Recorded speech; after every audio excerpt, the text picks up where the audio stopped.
بانو بیتا فرحی، کسی که بدون هیچ تجربه بازیگری به طور اتفاقی وارد سینما شد و با همون اولین نقش آفرینی‌اش در فیلم سینمایی هامون در کنار زنده یاد خسرو شکیبایی به اسطوره‌ای ماندگار تبدیل شد. در این ویدئو به زندگی و آثار او از فارغ التحصیلیش در رشته هنر در آمریکا و درخششش در سینمای ایران میپردازیم. پس تا انتهای این ویدئو همراه هم باشید. با فرهنگ اصیل به دنیا آمدم. بیتا لهارخانی، معروف به بیتا فرحی، بازیگر سینما و تلویزیون، در سال 1336 در تهران به دنیا آمد. او خواهرزاده فرهنگ فرحی بود. بیتا فرحی در سال 1352 با حسن قریشی رئیس انتشارات کیهان ازدواج کرد. بانو فرحی در سال 1357 برای ادامه تحصیل به آمریکا رفت و در مدرسه جان پاورس آمریکا در رشته هنر به تحصیل پرداخت. سپس در سال 1360 به ایران بازگشت.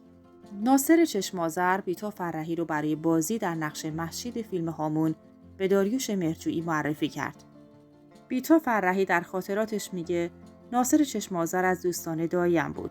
یک بار در خونه داییم منو دید و گفت که برای نقش مهشید فیلم هامون مناسب هستی. من ابتدا قصد بازیگری نداشتم و مخالفت کردم. ولی بعد در منزل داریوش مهرجویی رفتم که در اونجا مرحوم عزت‌الله انتظامی هم حضور داشت. بعد از بررسی‌های انجام شده و به درخواست داریوش مهرجویی بازی در این نقش رو قبول کردم. بدین ترتیب نخستین فعالیت بازیگری او در سن 31 سالگی با بازی در این فیلم شروع شد.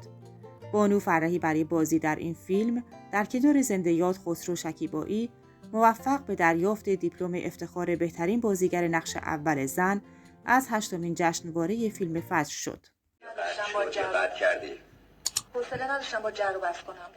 بعد از اون با کارگردانان مطرحی چون احمد رضا درویش، بهمن فرمان‌آرا، مسعود کیمیایی و رخشان بنی اعتماد ادامه کار داد.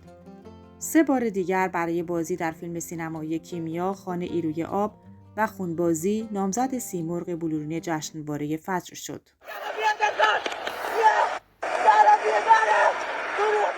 بیتا فرحی و خسرو شکیبایی که از مشهورترین و محبوبترین زوجهای هنری در دهه 70 بودند. بانو فرحی در سریال سرزمین مادری به کارگردانی کمال تبریزی به ایفای نقش پرداخت که بعد از 10 سال توقیف در سال 1402 از شبکه 3 سیما پخش شد.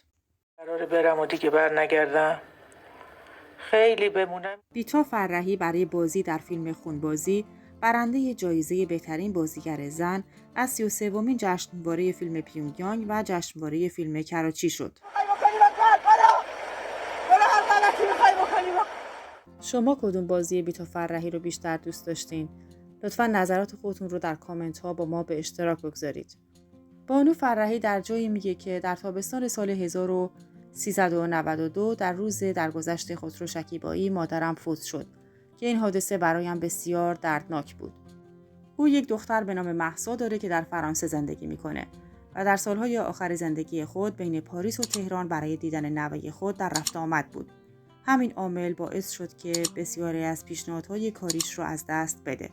متاسفانه بیتا فرحی در سال 1402 به علت عارضه قلبی و ریوی در بیمارستان بستری شد و در 4 آذر 1402 در 65 سالگی در بیمارستان دی تهران درگذشت.